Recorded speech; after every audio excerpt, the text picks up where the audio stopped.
জনৈক আলোচক বলেছেন, বাবা মার দিকে নেক নজরে 100 বার তাকালে 100 কবুল হজের সওয়াব হয়। কথাটা কতটুকু সত্য জানতে চাই। বাবা মা, তাদের শ্রদ্ধা করা, তাদেরকে ভালোবাসা, এটা ইবাদত এবং নেক আমল। বাবা মাকে ভালোবাসলে আপনি সওয়াব পাবেন। হাদিসে আসছে, রিদাল রব্বি ফি রিদাল ওয়ালিদাইন ওয়া সাখাতু রব্বি ফি সাখাতিল ওয়ালিদাইন।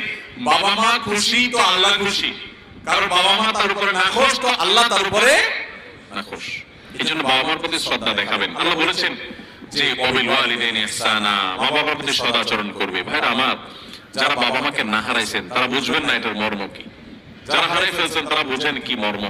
আমি প্রায় বোঝানোর চেষ্টা করি, বলার চেষ্টা করি, নিজের শরীরের চামড়া দিয়ে যদি বাবা মাকে জুতা বানায় দেন তবুও তাদের ঋণ শোধ করতে পারবেন না। বহু মানুষ ভালোবাসা দেখাবে আপনাকে, আপনি যেদিন বাবা হবেন সেদিন বুঝতে পারবেন যে বাবারা